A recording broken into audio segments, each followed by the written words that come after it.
Hi, I'm Amber Chapman. I lead our human capital practice at InX. I work with partners and senior partners across the consulting market. And today we're sitting down and having a conversation with Roxanne to understand her position as a senior female in the consulting market and the journey that she's gone on to get here, and talking about that truthfully and understanding any barriers or challenges that senior females face within the market and how we can encourage the next generation into those positions. So, Roxanne, nice of you to join us. Thank you, Amber. Hi, I'm Roxanne D'Souza, a partner at Baringa Partners. I am part of our organization People and Change practice, and I focus specifically on our operating model and organization design practice. I lead that part of our business, and I'm really excited to be here and have this conversation today. Thank you so much. I think probably a good place to start is to understand a little bit more about your journey, your career, and what's brought you to where you are now. Yeah, I was one of those really geeky kids who bizarrely wanted to be like an auditor, an accountant, rather than something, cool. And I studied in India, so started my career there. So as I was getting to the age where I had to pick a career choice, a stream, I started researching what I could do with finance. I was good with numbers. I liked numbers. I didn't quite like science, and I was definitely not creative. So I looked at careers, and the first one that came back was investment banker, and I was like, oh, that sounds quite cool. I obviously talked to my parents about this, and they were like, you're not going to be able to manage a family and be an investment banker. Leave that to the boys. And I said, fair enough, and then continued down the list of other jobs I could do. And I, like I said a few seconds ago, was geeky kid, thought being an accountant and I'd qualify as an auditor, and that would be a really cool career. So I set down that path and initially stumbled upon the Big Four because of my drive to go into audit. First job was an internship at PwC in the audit division. I very quickly realized this was probably not for me. Not your home. Not my home. Quite stereotypical in, very audit, very serious, and I was fresh grad, straight out of university, really excited to be there, and some of that energy was just getting squashed because no one was meant to have fun in audit. And I apologize to those who do work in audit, but that was just my experience. And then I very quickly discovered the consulting side of the Big Four and really thought that was much more aligned to the way I think, just, while being financially focused, understanding the business. I ended up doing an analyst program with Ernst & Young. This was back in India as well. And I guess that's where I started thinking about where this career was going to take me. When I started my career, the partners had offices, and so my dream was to have my own glass cabin, and that's I think where it all started. And since then, I did a couple of years as an analyst in EY. I then decided that an MBA would probably be a really logical step for me if I was going to pursue a consulting career. I moved to the UK to do an MBA at Lancaster, and following that I naturally went back into consulting. It was what I knew and what I'd done, so I moved to Deloitte, did 5 years at Deloitte, worked my way through my career at Deloitte.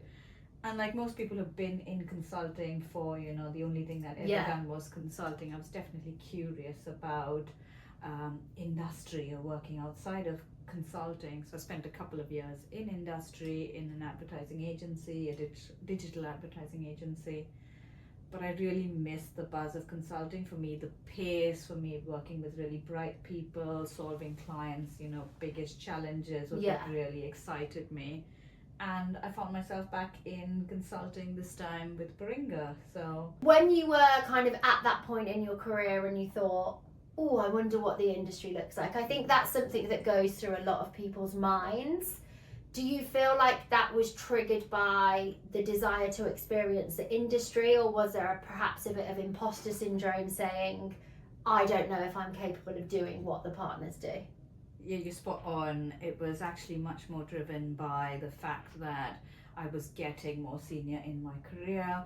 I was starting to question whether this was right for me, predominantly around the element of selling, right? I was like, oh, I'm not great at sales. A lot of the clients that I would need to sell to are the more senior clients are all male.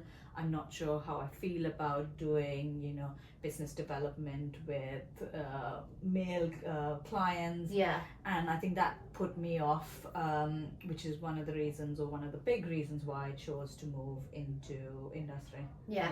And do you feel like there's quite a stereotype around what a partner looks like and how that's portrayed both internally with colleagues but also externally with clients?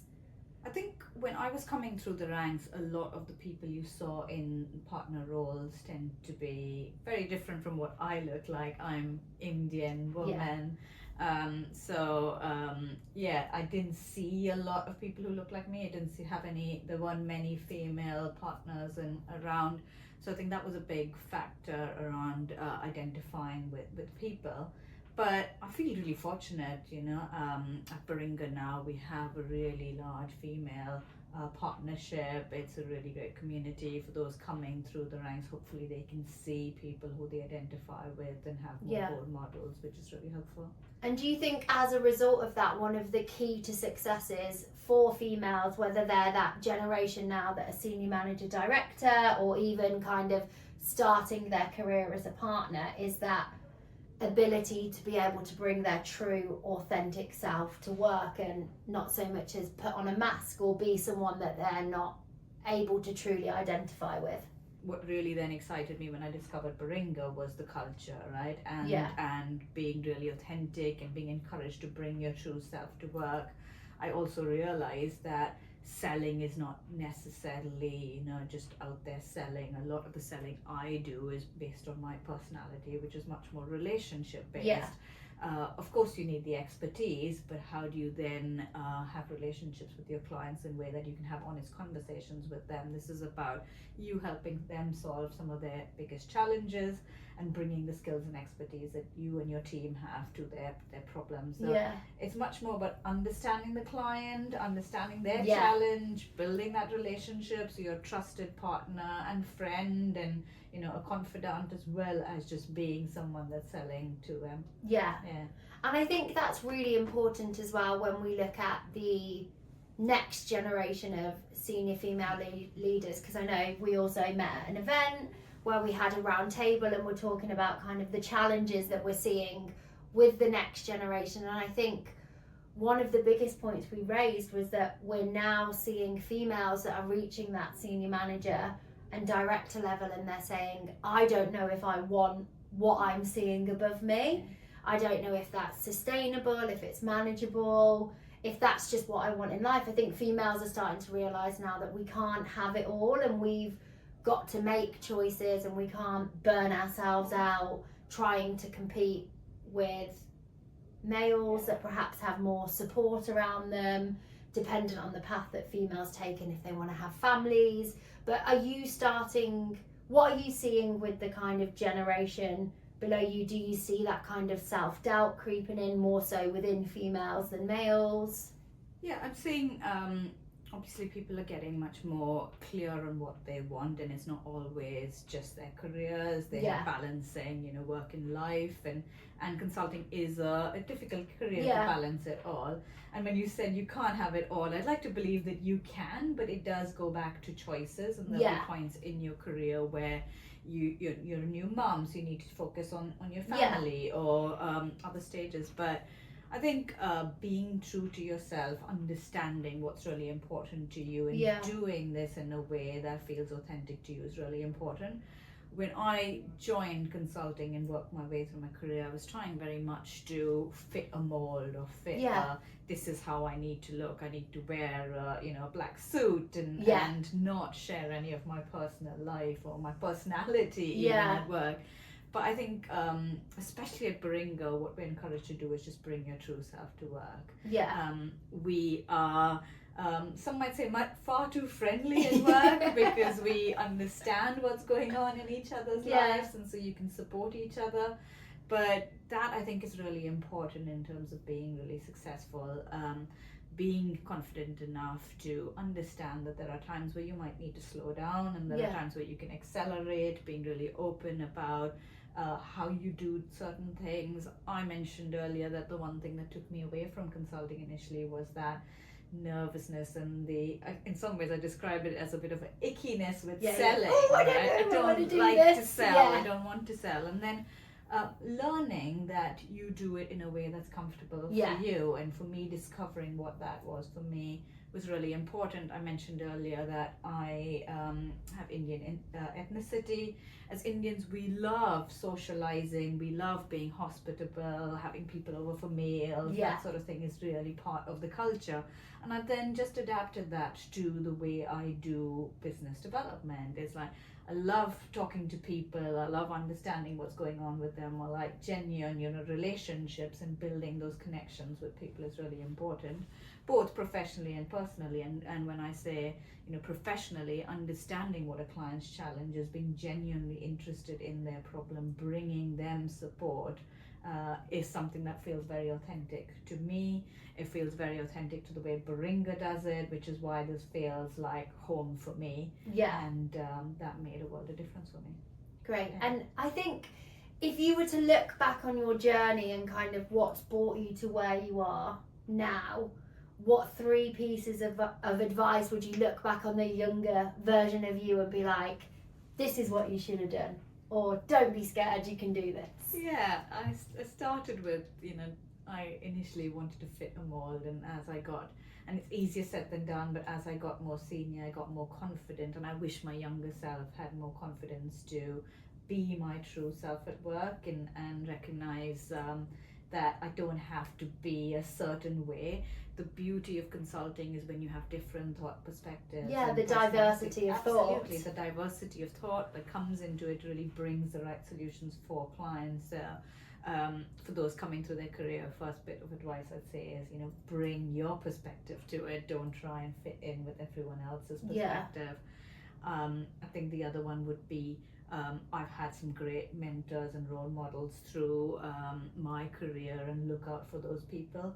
I found that you do good work for people, they do then want to support your career. And not all of them looked and sounded like me. They don't necessarily have to be, female, in my case, Indian. Some of my people who have pulled me through my career have been very different looking to me, but big supporters of me because they identify their talents. So find those people to take you through your career. And a third one, I guess I would say as a third one, back to the point we made earlier about consulting is a long game. You don't always have to be on a race, and I know a lot of us who are in this career are always, rushing to the next thing. I think it's a little bit of realizing that we are humans and we've got lots of things going on in our life, and how do you dial up and dial down and understand that you can take this at whatever pace works for you. I think I remember somebody telling me that if you look at your career, it's a book, and you have to break it down more into chapters. And when things aren't going right, or when perhaps life is lifing more than usual and that has to take priority over a career, that's just one chapter of that. It's not the end, and it's trying to see things through a bigger picture rather than accepting that that's over now. It's kind of like, no, it will come again, but my focus right now needs to be on me rather than a career. And I think that it's okay to have those moments. I think as women we can be very, very hard on ourselves and try to compete and try to do everything, but it's okay sometimes just to be like, that's not my focus right now. I'll still achieve the bigger goals, but for now, this needs to be my focus. Completely agree. But no, thank you so much for joining us today, Roxanne. It's been really great to hear your story and your career and journey so far. And I think what you're doing here at Baringa and also outside of Baringa as a whole is really great for the next generation to see, and I hope that they get to have the successful career that you have as well. Thanks for having me, Amber, and love doing things like this, especially if it helps the next generation of talent coming through. So yeah, thank you very much. Thank you.